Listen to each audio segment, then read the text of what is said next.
안녕하세요. 성공예감 이대호입니다.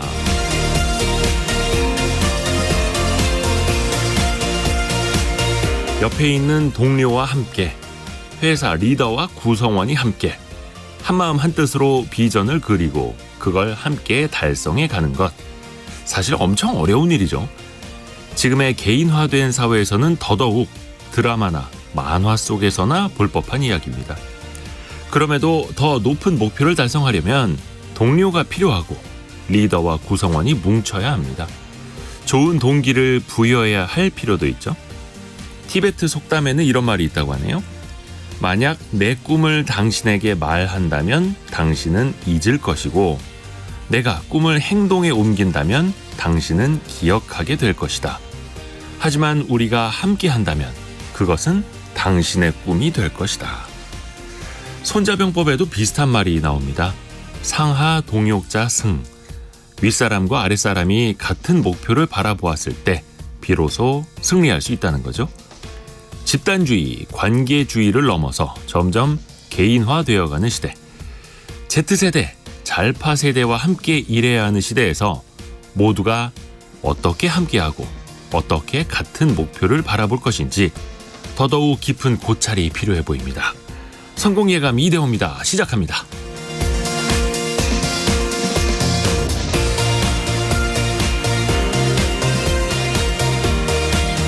안녕하세요. 이대호입니다. 오늘 오프닝에서도 말씀을 드렸는데요. 우리가 항상 Z세대 또 젊은 세대와 어떻게 함께할지 고민하고 연구하고 있죠. 예, 오늘도 트렌드 팔로우 시간에 Z세대 트렌드를 또 배워볼 수 있고요. 또 하나 안내를 해드리자면 어제 이어서 오늘도 성공예감 이대호입니다는 1부까지만 방송이 됩니다. 잠시 후 10시부터는 국회에서 교섭단체 대표 연설이 있거든요. 그래서 이제 그걸 저희가 방송으로 보내드립니다. 그래서 오늘은 성공예감 이대호입니다. 아쉽지만 1시간만 같이 하시죠. 그래도 경제상식 퀴즈는 나갑니다. 오늘 조금 어려울 것 같은데요.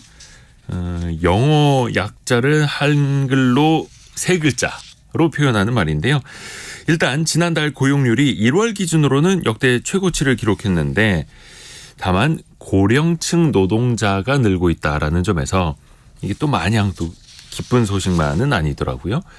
핵심 노동 인력인 청년층에서는 30대 쉬었음 인구가 전 연령 중에서 유일하게 증가했습니다. 일자리가 없어서 뭐 어쩔 수 없이 쉬는 무직자도 있겠습니다만 아예 구직을 단념해버리는, 직업 구하기를 포기해버리는 청년들이 늘었다라는 뜻입니다. 이렇게 일하지 않고 일할 의지도 없는 청년들을 이 3글자로 무슨 족 이렇게 부르기도 합니다. Not in education, employment or training, 이 앞자를 따서 부르기도 하는데요. 힌트를 좀 드리자면 겨울에는 스웨터 많이 입지 않습니까? 근데 스웨터를 또 다른 말로 2글자로 부르기도 하고, 그걸 붙여서 무슨 족 이렇게 3글자로, 노포족 아니고요. 아이고, 구하나 영희님 빨리 보내주셨는데 좀 어렵죠? 예, 어렵기는 합니다. 짧은 문자 50원, 긴 문자 100원이 되는 샵 9730으로 보내주시면 되고요. 추첨을 통해서 선물도 보내드립니다. KBS 콩과 유튜브를 통해서도 저희 스튜디오 함께 하실 수 있습니다. 성공예감 이대호입니다. 자주 검색하시면 성공이 가까워집니다.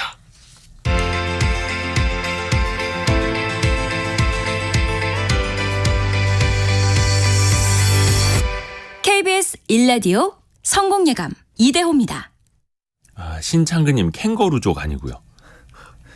그리고 2492님이 빨리 보내주긴 하셨는데 리트족이라고 보내주셔가지고 안타까운 오답. 자, 오늘의 경제 뉴스 갑니다. 동아일보 백상경 기자, 한국경제신문 강영현 기자 함께합니다. 안녕하세요. 안녕하세요. 우선은 백상경 기자, 어떤 소식 준비하셨나요? 네, 국내에서 판매된 중고차 가격이 3년 동안 45%가량 급등했다는 소식 먼저 전해드리고요.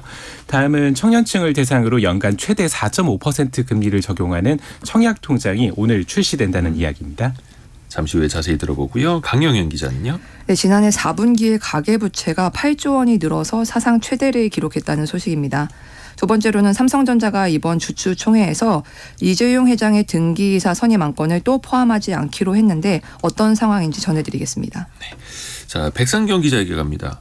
중고차 이야기인데 최근에 중고차 가격은 한 얼마나 할까요? 뭐 평균적으로나? 근데 이게 한국 자동차 모빌리티 협회에서 요 자료를 조사를 했는데요. 예.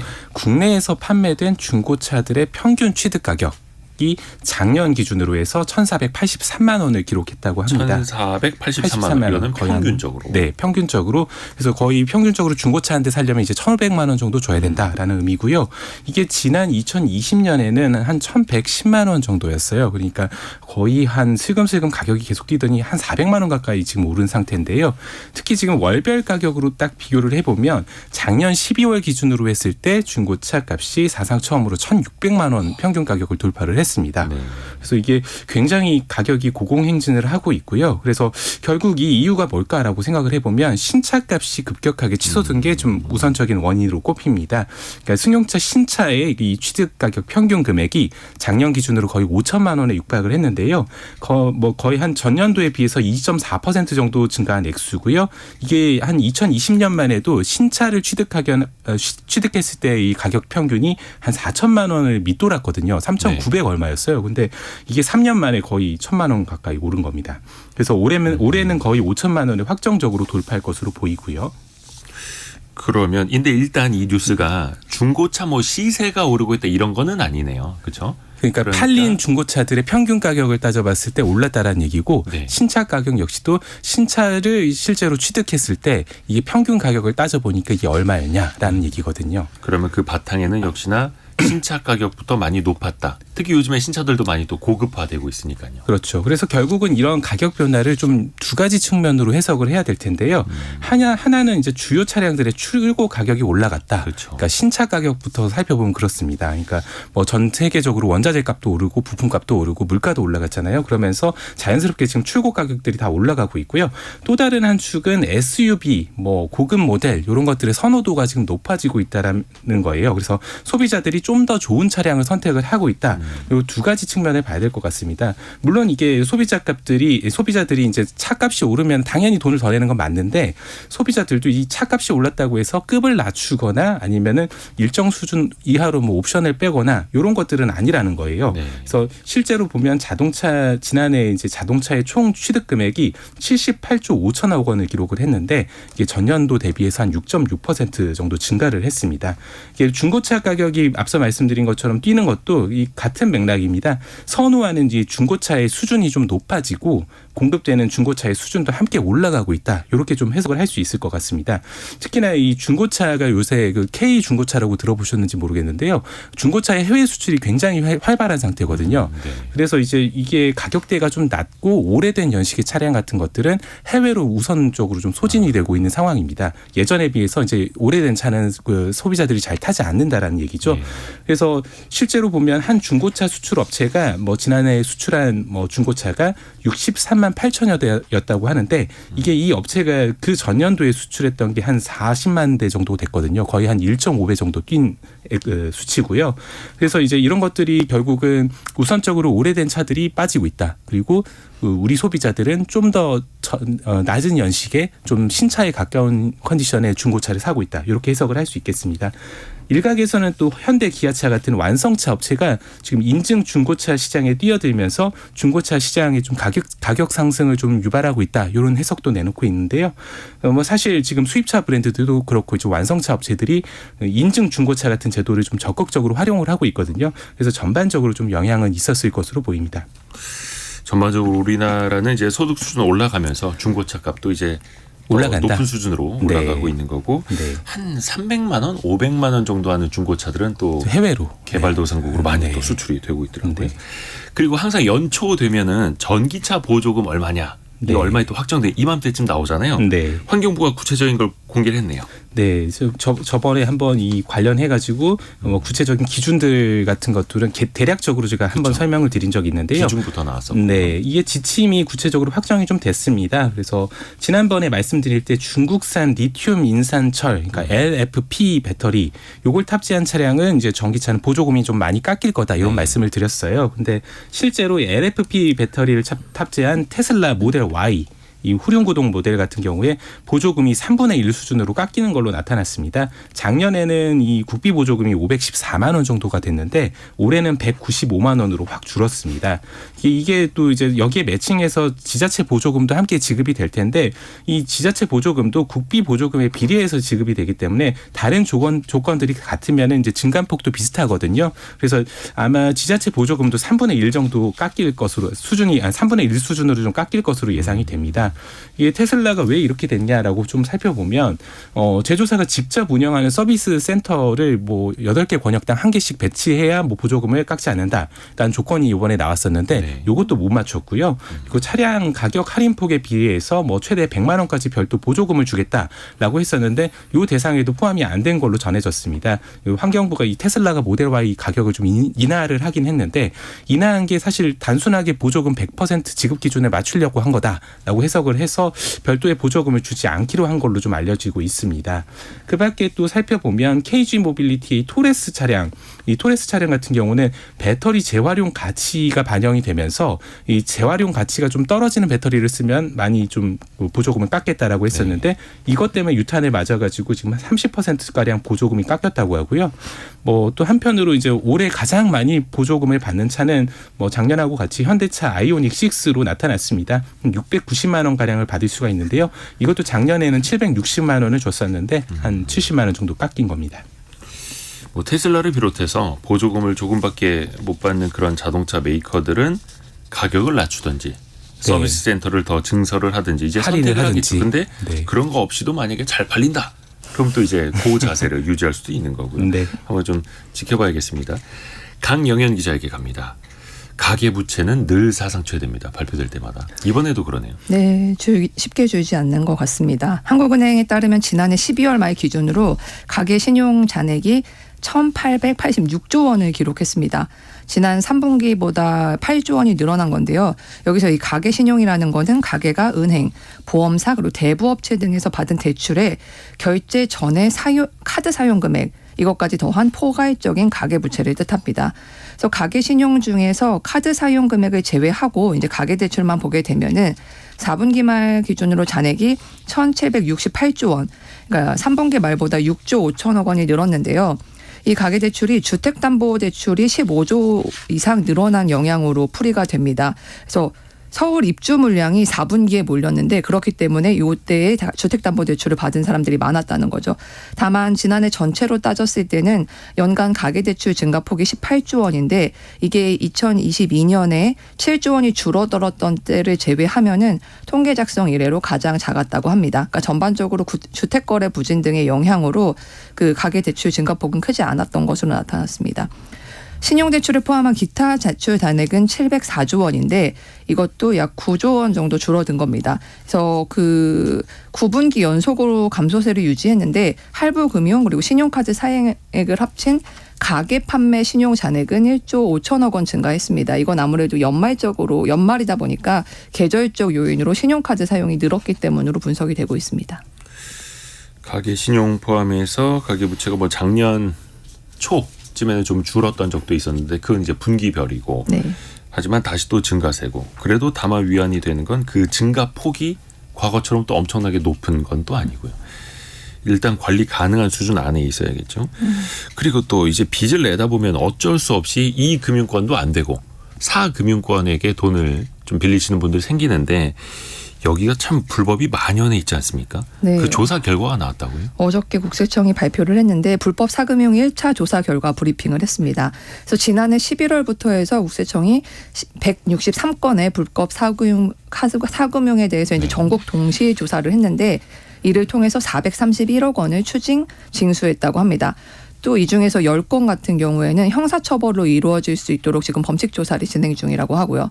그래서 좀 구체적으로 보게 되면은 신용도가 낮은 취약계층을 주요 타깃으로 해서 법정 최고 유자율 그러니까 연 20%인데 여기에 수천 배에 달하는 이자를 바라는 것으로 나타났습니다.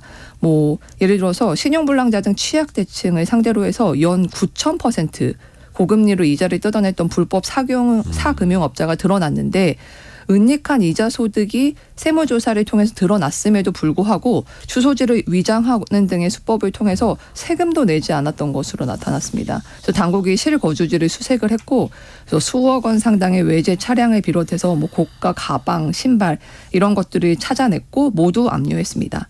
또 다른 불법 사채업자 같은 경우에는 텔레그램 전담 그리고 면담팀, 인출팀 이렇게 역할을 분담해서 조직을 만든 다음에 마찬가지로 신용 취약계층 수천 명을 상대로 최고 연 3,650%의 초고율 이자를 뜯어낸 것으로 나타났습니다. 그러니까 법정 최고금리를 초과한 이자는 사실 받을 수가 없잖아요. 그래서 요거를 다른 채무자 명의의 차명 계좌를 활용해서 탈세를 했습니다. 근데 이번 조사에서 모두 발각이 됐고요. 또 건설 업체를 대상으로 잠시 돈을 빌려주고서 부동산을 강탈한 사채업자도 적발이 됐는데 부동산을 담보로 대출을 한 다음에 상환일이 지난 즉시 유예기간을 주지 않고 바로 담보 부동산을 경매에 넘겨서 처분을 해버린 겁니다. 그래서 막대한 수익을 올린 것으로 나타났는데 또 국세청 조사 결과 이 해당 사채업자는 이 같은 수법으로 올린 수익이 약 150억 원인데 요거에 대해서 또 누락 탈세까지 한 것으로 나타났습니다. 연 3,600%, 연 9,000%. 어마어마합니다. 이런 불법 사금융에 정부는 어떻게 대응한답니까? 네, 국세청은 바로 2차 전국 동시조사를 착수한다고 예고를 했습니다. 이번에는 179건에 대해서 조사를 하고요. 여기에서는 이제 뭐 시장 영세 상인으로부터 200%가 넘는 이자를 편취한 미등록 불법 사채업자 그리고 휴대폰 깡이라고 하죠. 그러니까 휴대폰 할부 판매를 한 뒤에 단말기를 중고 휴대폰 업자에게 처분을 하고 처분 대금 중에 일부를 고객에게 교부하는 건데 이런 사채업자들이 2차 조사의 주요 유형이라고도 소개를 했습니다. 그래서 정부는 일단 올해 6월까지를 불법 사금융 특별 근절 기간으로 운영을 하고서 무관용 원칙을 적용해서 즉각적인 조치 그리고 제도 개선을 통해 지속적으로 단속을 추진하겠다는 방침입니다. 이게 사실 적발만 중요한 게 아니라 형량도 많이 높여야 됩니다. 지금 이런 게 5년 이하 징역, 5천만 원 이하 벌금인데 이게 뭐 100만 원 빌려주고 이자 300만 원 받는 거 별거 아닌 것처럼 보이지만 진짜 그 200만 원 때문에 안 좋은 선택을 하시는 분들도 나오는 거거든요. 이게 한 가정을 또 무너뜨릴 수도 있는 그런 범죄여서 형량을 대폭 높여야 됩니다. 이게 또 대통령 공약이기도 했었거든요. 맞습니다. 지켜줘야겠습니다. 자, 백상경 기자에게 갑니다. 청년 청약 통장 이게 오늘 출시되죠? 네, 오늘 이게 출시가 되는데요. 최고한 연 4.5% 금리 그리고 납입금액의 한 40%까지 소득 공제까지 혜택을 주는 이 청년 주택 드림 청약 통장이 제대로 된 이름이고요. 이게 오늘부터 본격 이 시중은행에서 판매가 될 예정입니다. 우리은행, 국민은행, 뭐 농협, 신한하나, 뭐 기업 이런 구체적인 뭐 은행들은 좀 있는데 이런 곳에서 다 신청을 받게 되고요. 이게 기존에 이 청년 우대형 청약 통장이라는 게 있었는데요. 청약저축이라는 게 있었는데 이걸 업그레이드 해가지고 새롭게 출시를 하는 겁니다. 그래서 뭐 가입 대상을 살펴보면 19세에서 34세 이하 청년 중에서 연소득이 5천만 원 이하인 무주택자면 누구나 가입을 할 수가 있고요. 회당 월 100만 원까지 납입이 가능하고요. 그리고 근로소득 연 3,600만 원, 뭐 종합소득 연 2,600만 원 이하인 가입자에 대해서는 이자소득의 500만 원까지 비과세 혜택도 줍니다.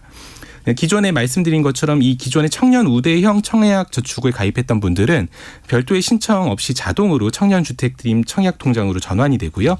기존의 이 납입 기간 그리고 뭐 금액, 납입 횟수도 그대로 인정이 됩니다. 그리고 또 일반 청약 저축에 가입하신 분들은 이 청년 우대형 청약 저축 가입 청년 주택 드림 청약 통장에 이 가입 요건이 뭐 해당한다라고 하면은 이 은행에서 신청을 해서 전환을 할 수가 있습니다. 또 청년 도약 계좌, 뭐 청년 희망 적금, 뭐 이런 기존의 청년 지원 상품들이 좀 많이 있잖아요. 그래서 이거를 좀 만기까지 채워서 목돈을 수령한 돈을 이걸 다시 이제 청약 통장에다가 일시로 납입을 하면은 그것도 인정을 합니다. 그래서 여타 지금 다른 청년 자산 형성 프로그램들이 많이 운영이 되고 있는데 이것들하고 연계해서 청년들의 자산 모으는 것들을 좀 지원하겠다는 방침입니다. 최고 금리 연 4.5% 그리고 납입 금액의 40%까지 소득 공제.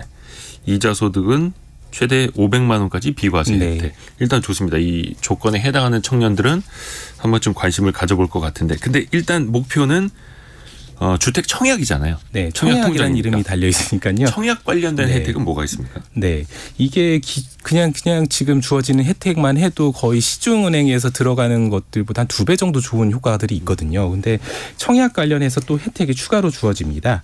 청년 주택 드림 청약 통장을 이용해서 이 청약에 실제로 당첨이 되면 상당한 수준의 대출 지원이 이루어지는데요. 이게 분양 대금의 최대 80%까지 2%대 저금리로 40년 만기 대출을 해주는 이 전용 대출 상품 청년 주택 드림 대출을 지원을 하고요. 이 구체적인 대출 조건은 연말에 좀 확정이 될 예정이라고 합니다. 뭐 이게 예를 들면 어떤 식이냐면 수도권 3기 신도시에서 뭐 전용 면적 60제곱미터짜리 평수로 따지면 20평 되죠.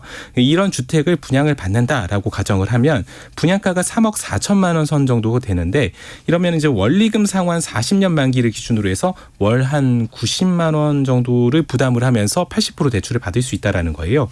여기에 지금 결혼과 출산, 뭐 추가 출산 같은 각종 우대금리 조건들이 있는데 이것들을 다 더하면은 월 70만 원대 원리금 상환을 하면서 내 집 마련을 할 수 있다라고 뭐 볼 수 있겠습니다. 이게 또 이제 분양 계약금이 그러니까 청약 당첨되면 계약금을 내야 되잖아요. 근데 이 계약금 납부를 위해서 청년 주택 드림 청약 통장에 납입금 일부를 중도 인출하는 것도 허용을 해줍니다. 그러니까 청약에 당첨이 되고도 계약금 조달에 좀 어려움을 겪는 거 그런 문제들은 없게끔 해주겠다라는 것이고요. 근데 일단 이게 다 좋은 장점만 있는 건 아닐 것 같아요. 이게 만능은 아니지 않습니까? 네, 이게 실효성 논란이 좀 제기되는 부분이 예. 있는데요. 이게 조건이 있습니다. 이 청약의 조건이 분양가 6억 원 이하 그리고 전용 면적 85제곱미터 이하 주택을 청약했을 때만 혜택을 준다라는 게 있는데요. 이게 쉽게 말해서 분양가가 6억 원 이하인 30평 아파트를 저 밑으로 가야지 이 청약 통장을 이렇게 혜택을 받을 수가 있는 거고요. 사실상 이 가격대에서 이 서울권 청약은 어렵다고 좀 봐야 될 것 같습니다. 그러니까 한 부동산 정보 업체가 조사한 자료가 있는데 지난달 이제 서울에서 분양한 주택 16,400여 가구를 이 조사를 했어요. 근데 6억 원 이하이면서 전용 면적 85제곱미터 이하냐 이걸 조건을 따져봤을 때 이걸 맞춘 게 한 10%밖에 안 됐습니다. 그러니까 결국은 거의 대부분의 아파트들이 뭐 6억 원을 넘어가고 있다라는 얘기고요. 그래서 수도권 그리고 지방 아파트 청약에만 좀 활용이 가능할 수밖에 없다. 이런 지적들이 나오고 있습니다. 그래서 일각에서는 이 분양가 기준을 9억 원 이하로 좀 높여야 된다. 상향 조정을 해야 된다라는 주장도 나오는데 정부는 이게 사실은 이제 좀 자칫하면 빚내서 집 사라 이런 시그널로 작용할 수 있기 때문에 좀 기준 완화는 고려하지 않고 있다고 합니다. 일단 이들 청년이 이 청약 통장을 활용하는 시기가 내년 내후년은 아닐 테고 네, 최소 한 5년 10년 뒤일 네, 테니까 시간적으로 좀 여유가 그때 있죠. 또 상황을 한번 봐야겠네요. 네. 강영현 기자에게 갑니다. 삼성전자 이재용 회장이 지금도 등기이사가 아니죠. 네. 이사회에 복귀하는 게 이번에도 미뤄졌어요. 네, 삼성전자가 이제 다음 달 20일에 정기 주총을 연다고 공시를 했는데요. 관심을 끌었던 이제 이재용 회장의 등기이사 선임 안건이 이번 주총 안건에서 빠진 것으로 확인이 됐습니다. 이 회장 같은 경우에는 부회장이던 2016년 10월에 임시주총을 통해서 사내이사로 선임이 되면서 처음으로 등기이사직을 맡았었는데요. 그러다가 이제 박근혜 정부 국정농단 사태로 사법 리스크에 연루되면서 2019년 10월 임기가 만료된 후에 이제 계속 미등기 임원 신분을 유지하고 있습니다. 근데 말씀하셨다시피 이제 재계에서는 그 이 회장이 5년 만에 등기이사로 복귀할 가능성이 있다고 봤거든요. 네. 뭐 아시겠지만 얼마 전에 1심에서도 무죄로 나왔고 또 현재 이 회장이 4대 그룹 총수 중에서는 유일하게 미등기 임원이기도 합니다. 이래서 복귀할 수 있다고 봤는데 일단 결국 복귀를 안 하는 것으로 결론이 난 것으로 보입니다. 아무래도 사법 리스크가 지속되고 있다는 점이 복귀를 하지 않는 가장 큰 배경으로 꼽히는데요. 지난 5일에 말씀드렸다시피 불법 승계 의혹 1심에서 무죄 선고를 받으면서 사법 리스크가 마무리되는 듯 싶었지만 사실 이제 검찰이 항소를 하면서 다시 2심을 받게 됐거든요. 그래서 아직 마무리되지 않았다라고 판단을 한 것 같습니다. 그런데 또 일각에서는 어찌됐든 간에 최종적인 가장 굵직한 결정은 이재용 회장이 하고 있을 텐데 책임 경영 측면에서 법적으로 등기이사로 복귀해야 한다 이런 주장들도 나오죠. 네, 맞습니다. 그래서 일단 이 회장 같은 경우에는 이제 등기이사 복귀와는 무관하게 상근이사이고 또 회장이자 그룹 총수로서 이제 미래 먹거리 육성 그리고 신사업 발굴 등에 집중을 하고 있고 앞으로도 이 역할은 계속 할 것으로 전망이 되는데요. 실제로 지난 1심 선고 바로 다음 날이었죠. 6일에 중동으로 출국을 했었고 또 이어서 말레이시아의 삼성 SDI 생산법인도 찾았고 또 지난 16일에는 삼성 바이오로직스 사업장을 방문하는 등 이제 본격적인 그 경영 행보를 보여주기도 했습니다. 하지만 그 이재용 회장이 이사회로 복귀를 해서 뉴삼성 비전을 제시하고 또 그룹의 컨트롤 타워를 복원해야 한다는 주장도 여전히 나오고 있는데요. 지금 현 상황이 뭐 AI가 굉장히 빠르게 발전을 하면서 산업 구조 재편이 이루어지고 있고 또 이에 따라서 글로벌 반도체 경쟁이 굉장히 심화되는 상황인데 이 상황에서 이제 오너이고 회장인 이 회장이 책임감 있게 이사회를 이끌어 나가야 한다라는 주장이 계속되고 있는 건데요. 이찬희 삼성준법감시위원회 위원장 같은 경우에도 그 이 회장이 책임 경영에 좀 더 강화해야 한다는 의미에서 등기이사로 빠른 시일 내에 적절한 시점에 복귀하는 게 좋지 않을까라는 개인적인 의견을 제시하기도 했습니다. 네, 여기까지 듣죠. 한국경제신문 강영현 기자 그리고 동아일보 백상경 기자 함께했습니다. 고맙습니다. 감사합니다.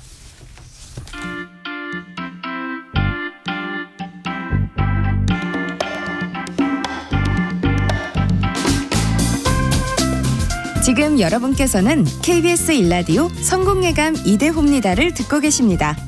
참여해주신 여러분께는 추첨을 통해 아름다운 식탁 창조 주비푸드에서 자연에서 갈아 만든 생와사비를, 쉽고 빠른 판촉물 제작 시너지 기프트에서 대용량 에어프라이어를, 그리고 성공예감에서 준비한 커피 쿠폰을 보내드립니다. 당첨자는 성공예감 이대호입니다 홈페이지에서 확인하세요.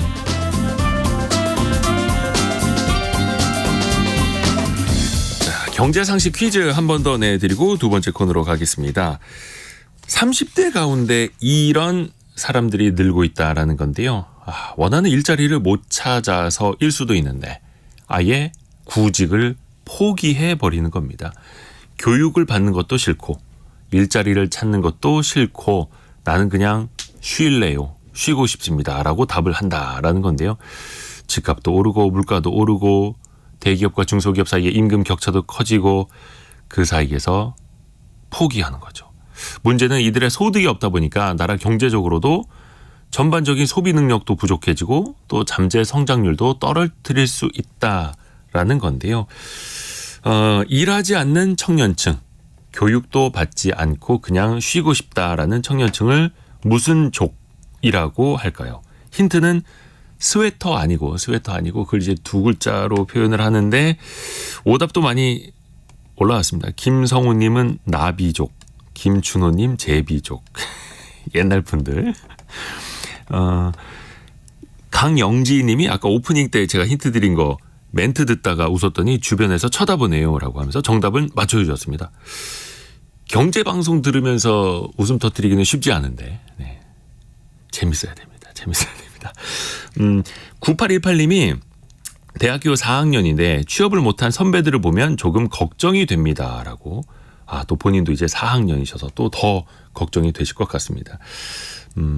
정인철님도 저희 집도 큰애가 3년째 취업을 준비하고 있습니다라고 유유 이렇게 보내주셨네요. 다들 힘내시고요. 짧은 문자 50원, 긴 문자 100원이 드는 샵 9730이나 KBS 콩으로 여러분이 생각하시는 정답과 의견 많이 보내주세요. 오늘의 움직임에 주목하고 세상의 흐름을 놓치지 않습니다. 여러분의 내일을 응원하며 성공의 열쇠를 함께 찾아갑니다. 성공예감 이대호입니다. 일찍 일어나는 새가 벌레를 잡아먹는다라고 하죠. 근데 그 벌레는 일찍 일어나서 잡아먹히는 거 아닙니까? 이게 참 아침형 인간이냐 저녁형 인간이냐 사람마다 스타일이 또 다른데 어떤 게 더 나은 거냐 또 논쟁도 벌어지기도 하고요. 오늘 역발상 경제 시간에 한번 뒤집어서 생각해보죠. 서울벤처대학원대학 전호겸 교수와 함께합니다. 안녕하세요.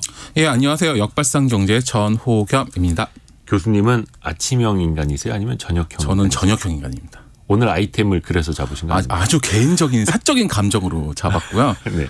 요즘에 뭐 요즘도 아니죠. 몇 년 전부터 뭐 새벽 6시 이전에 일어나서 운동이나 뭐 책 읽는 미라클 모닝이라든지 네. 뭐 한 번 태어난 인생 잘 살아보자는 뭐 갓생 살기라든지 요즘 이런 거 굉장히 많잖아요. 그래서 사실은 요즘 분위기가 늦잠을 자면 뭔가 게으르고 뭔가 루즈한 느낌이고 일찍 일어나는 사람이 당연한 맞아요. 약간 그런 트렌드가 있어가지고 이 지점에 대한 편견 한번 깨보려고 합니다. 저는 8시에 일어나요 이런 사람이 있으면 저 사람은 왜 저래? 막 이렇게 쳐다보기도 하고요. 사실 저도 아침형 인간은 아니거든요. 아까 스튜디오 들어오시자마자 저한테 맞죠. 되게 오늘 피곤해 보인다고 그쵸, 하셨는데 피곤해 이게 평소 컨디션입니다. 아 그렇군요. 근데 아침형, 새벽형 인간 이걸 노력해서 바꿀 수 있을까요? 본인의 스타일을? 이거 우선 여러 가지 연구 결과 보면요. 가장 큰 요인이 유전이래요. 아침형과. 유전. 예. 그래서 네덜란드 레이던 대학의 연구에 의하면 저녁형은 생리적으로 아침형보다 잠이 오게 하는 호르몬이 멜라토닌 분비가 평균 3시간 느리대요. 그 3시간 느리니까 또 3시간 늦게 일어나겠죠. 네. 그러니까 이게 사실상 그런 거고요. 사실 이게 아니더라도 우리 대한민국 사람들은 사실 다 알아요. 왜냐하면 제 개인 생각인데 우리나라처럼 이거 관련돼서 연구가 활발한 데가 없거든요. 왜냐하면 지금 반세기 동안 1,000만 명이 넘는 사람을 대상으로 연구를 했어요. 뭐냐면 군대잖아요.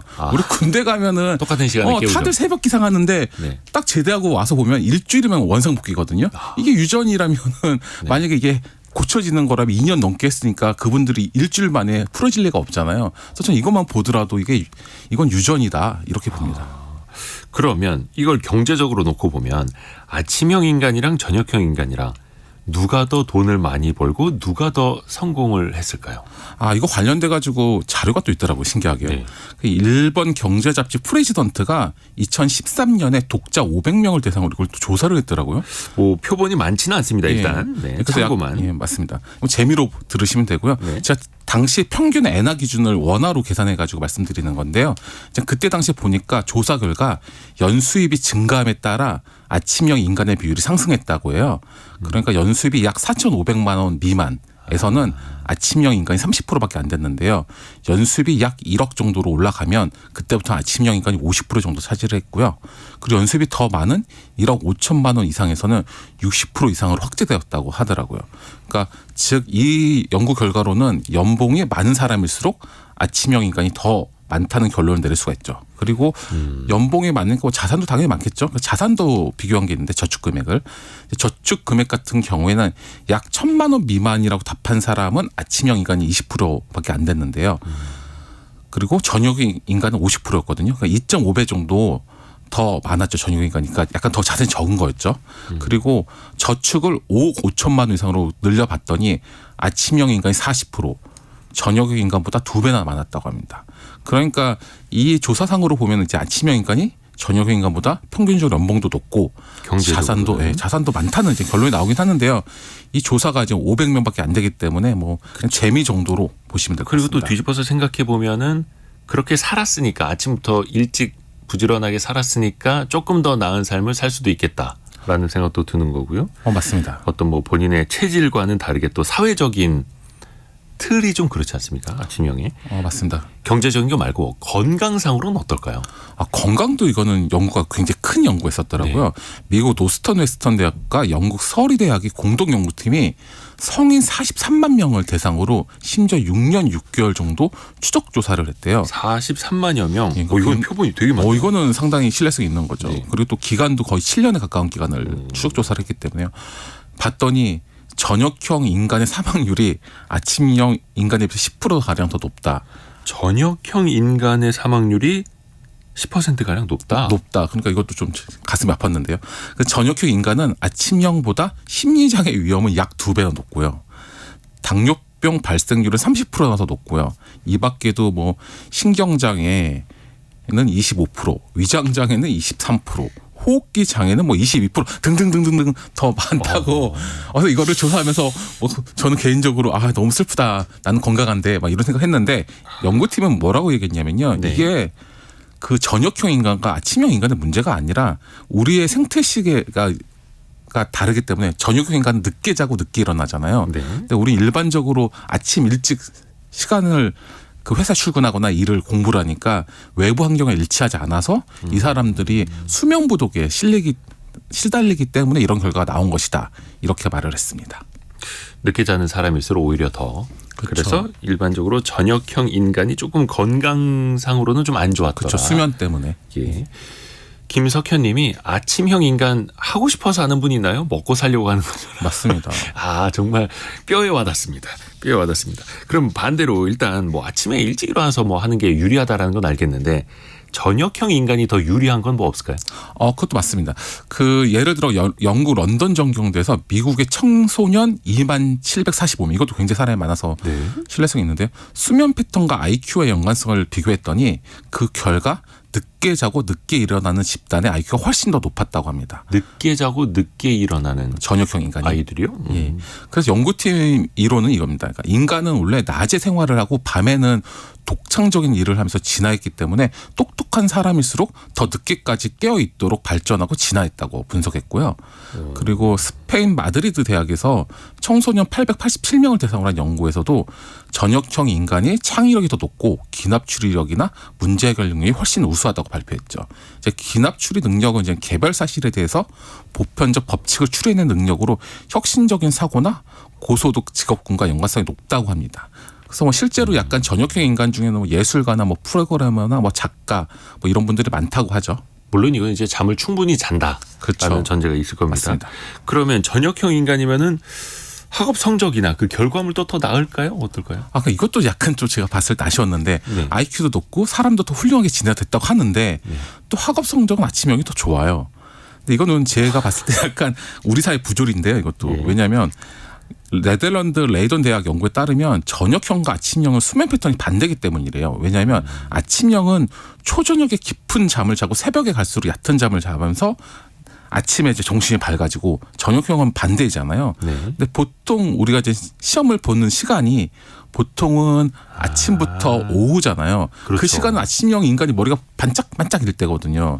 근데 우리 저녁형 인간들은 보통 오후부터 저녁 6시를 정점으로 해서 쭉 가거든요. 보통 시험을 오후에 치는 경우가 거의 없죠. 보통 아침에서 오후까지 그렇죠. 치죠. 그러니까 자연스럽게 아침형 인간이 당연히 성적이 좋을 수밖에 없는 거죠. 사회 틀이 그렇게 맞춰져 있으니까. 맞습니다. 그래서 사실상 이건 어떻게 보면은 제 생각인데 네. 약간 기울어진 운동장이다. 그래서 이거를 맞추려고 그러면은 사실 그 시험 자체를 오후로 그러니까 보면 아침형 인간과 저녁형 인간이 동시에 다 두뇌 활동이 활발한 시기는 오후거든요. 그러면 아침보다는 오후에 시험을 보는 게 사실상 공평하다. 맞다. 예, 그래서 저는 국가 시험이라든지 이런 거는 이제 사고 방식을 바꿔서 아침에 할 게 아니라 오후 1시나 2시 하는 게 좋지 않을까. 그러네. 아니 새벽 5시에 일어나는 사람이나 그렇죠. 오전 한 10시에 일어나는 사람이나 똑같이 오후 2시엔 깨어 있을 테니까 맞습니다. 그거 괜찮네요. 예, 그게 사실 더 합리적이고 지금 이 21세기에 맞는 시험 시간 방법이 아닐까 이렇게 생각합니다. 저 그리고 네. 혹시 이거 뭐 진짜 이건 넌센스가 아니라 진짜인데요. 네. 한 사람은 새벽 3시에 잠을 자고 네. 한 사람은 새벽 3시에 일어나요. 그럼 이 사람들 중에 누가 더 부자고 누가 더 성공할까요? 새벽 3시에 잠에 드는 사람과 새벽 3시에 새벽 일어나는 3시에 사람. 일어나는 사람. 모르긴 몰라도 둘 다 힘들게 살 것 같은데요. 그러네 진짜. 그렇지 않을까요? 새벽 3시에 정확하십니다. 일어나는 사람도 힘들 거고 그 시간에 잠드는 사람도 그때까지 뭔가를 했을 거 아닙니까? 맞습니다. 이런 답이 나올지 전혀 몰랐는데요. 예. 고생하면서 사시는 분들 같아요. 맞습니다. 그 새벽 3시에 잠을 자는 사람은 세계에서 가장 부자인 테슬라의 앨런 머스크고요. 일론 머스크가 새벽 3시에 잔대요? 예, 그리고 새벽 3시에 일어나는 사람은 예. 전 세계에서 가장 시총이 1위고 가장 영향력이 큰 애플의 CEO인 팀 쿡이거든요. 팀 쿡은 새벽 3시에 일어나고 3시 한 40분에 일어난대요. 그리고 그 앨런 머스크 모두 새벽 3시 이후에 자고. 그러니까 서로 약간 시간이 딱 정확히 3시 때 맞는 거잖아요. 이 두 사람은 못 만나겠네요. 그렇죠. 만날 수가 없는 사이죠. 예. 그러니까 이렇게 사실상 보면은 그 시간대가 일찍 잔다고 성공한 것도 아니고 늦게 잔다고 뭐 잘못되는 것도 아니고 사실 다 비슷하다는 거죠. 그러면 뭐 일단 뭐 경제적인 이런 걸 떠나서 사실상 아침형이냐 저녁형이냐 이걸 떠나서 더 중요한 게 있다고요. 그렇죠. 이제 훌륭한 성과를 내기 위해서는 사실상 언제 잠자는 게 중요한 게 아니라 언제 깨어나는 것도 아니고 7시간에서 8시간 정도 충분히 수면을 취하는 게 중요하고요. 특히 뭐 창의력이나 집중력이 필요한 일을 할 때는 무조건 그렇게 해야 된다고 합니다. 그리고 이 모든 사달의 원인이었던 미라클 모닝 책의 저자인 할 엘로드 님은요. 사달의 원인. 그렇죠. 네. 뭐 사달이라고 할 수도 있고 뭐 좋은 이슈일 수도 있고요. 그렇죠. 예, 좋은 트렌드, 굿 트렌드의 그 원조이신 미라클 모닝 저자께서는 그 미라클 모닝 핵심은 기상 시각에 얽매이는 것이 아니다. 하루를 여는 방식이라고 말했거든요. 여는 방식이다. 예, 오전 11시에 일어나든 새벽 6시에 일어나든 그게 중요한 게 아니라 하루의 첫 30분을 어떤 루틴을 가지고 시작하느냐 중요하다고 말씀하셨습니다. 그러니까 충분한 수면과 자기만의 좋은 루틴이 제일 중요한 것 같습니다. 그러네요. 자기만의 루틴, 자기만의 삶의 방식. 맞습니다. 그래서 나에게 가장 잘 어울리고 내 생산성을 가장 높여줄 수 있는 시간. 아까 늦게 자고 늦게 일어나는 사람이 IQ 높다라는 맞습니다. 거 할 때 전 원장님이 그때 보내주신 것 같은데요. 우리 딸 천재겠네. 아, 그렇죠. 저희 보통 자제분들이 다들 똑똑하시죠, 그래서. 아, 네. 그리고 참 저희가 얼마 전에 별책부록 통해서 우리는 왜 잠을 자야 하는가라는 책도 같이 읽은 적이 있거든요. 예. 그 유튜브에서 별책부록 이거 검색해 보시면은 또 좋은 메시지를 또 들으실 수 있을 것 같습니다. 자, 오늘 역발상 경제 서울벤처대학원대학 전호겸 교수와 함께했습니다. 고맙습니다. 예, 감사합니다. 전호겸이었습니다. 라디오 정보센터 다녀옵니다. 기업들의 체감 경기가 약세를 이어가고 있습니다. 한국은행에 따르면 이번 달 모든 산업의 업황 BSI 기업 경기 실사 지수는 지난달보다 1포인트 하락한 68로 나타나 2020년 9월 이후 3년 5개월 만에 가장 낮은 수준을 기록했습니다. 대한상공회의소는 매출액 1000대 제조기업 300곳을 대상으로 기업의 자금 조달 실태를 조사한 결과 응답 기업의 63%가 내부 유보 자금을 주요 자금 조달 수단으로 꼽았다고 밝혔습니다.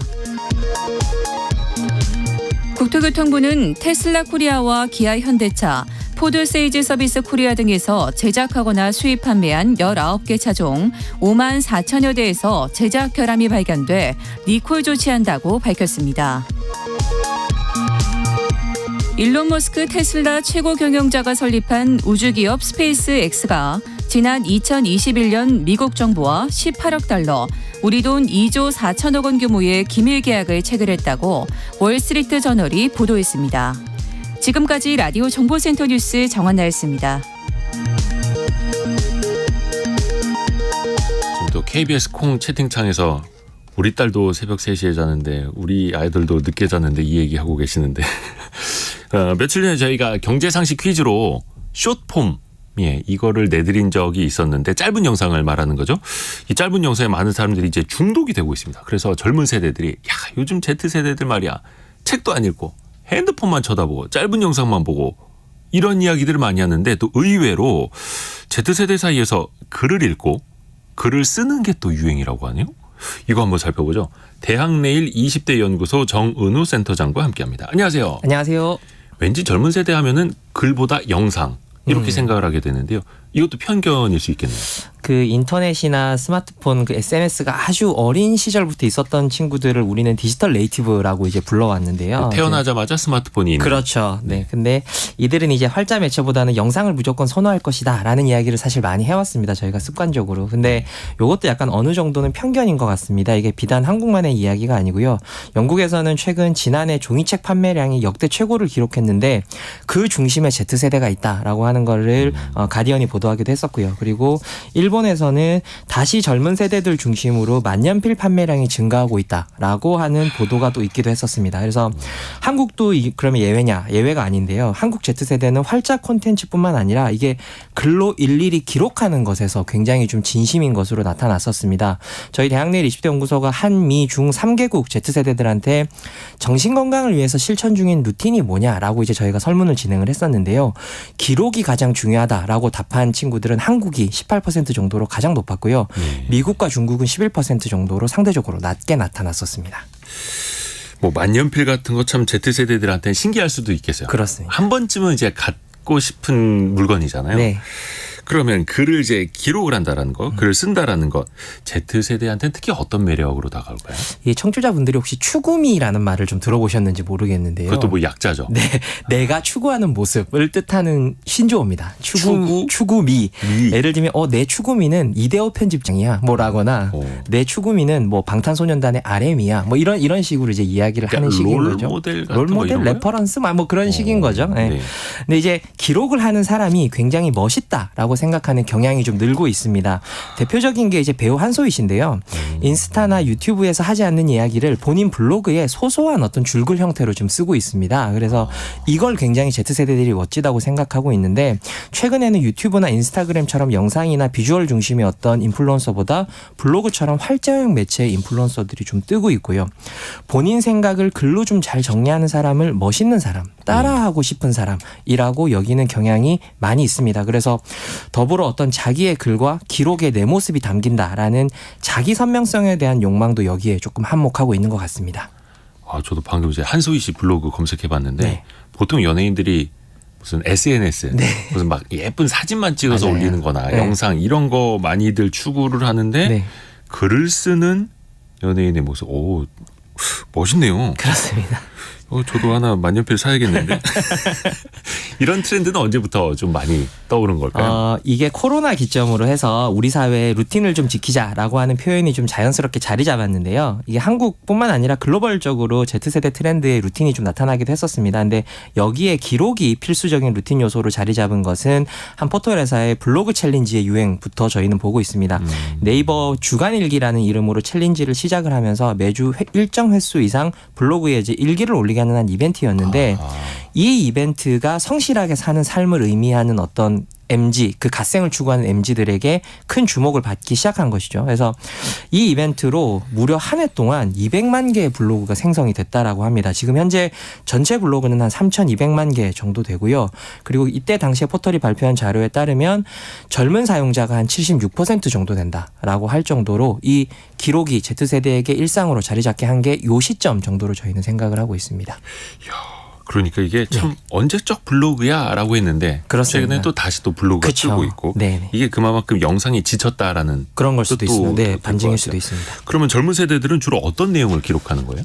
이게 굉장히 좀 다양한데요. 공부부터 뭐 운동, 소비, 뭐 취미 활동, 뭐 소위 말하는 덕질, 뭐 이런 것들까지 굉장히 다양합니다. 그래서 이 기록에는 근데 두 가지 공통점이 있는데 내 삶의 의미를 좀 찾고 싶다라는 목적과 그리고 이거 좀 포장하고 싶지 않다라고 하는 두 가지의 목적이 있습니다. 그래서 이게 좀 삶의 의미라는 게 듣기에는 좀 거창하게 들릴 수 있는데 별게 없습니다. 보통 이제 해외여행을 가시면 저희 같은 경우는 이제 어딜 갔다, 뭘 먹었다, 뭘 쇼핑했다라는 걸 이제 주로 기록을 하지 않습니까? 네. 근데 이 보통 이제 내 삶의 의미를 찾고 싶어서 블로그를 하시는 분들은 거기서 만난 사람들과의 대화 뭐 이런 것들을 좀 기록을 하는 거죠. 그래서 이런 것들에서 좀 의미를 찾고 둘째 포장하지 않는다라는 것도 인생샷이나 이런 것들을 올리는 게 아니라 일상을 좀 자유롭게 찍고 이런 찍은 어떤 날것의 내 모습 이런 것들을 대량으로 올려버리는 이른바 이제 포토덤프라고 하는데요. 있는 그대로. 맞습니다. 그걸 굉장히 많이 덤프트럭처럼 굉장히 많이 쏟아내버리는 이런 공간도 최근에는 이런 기록물들의 특징이라고 할 수 있습니다.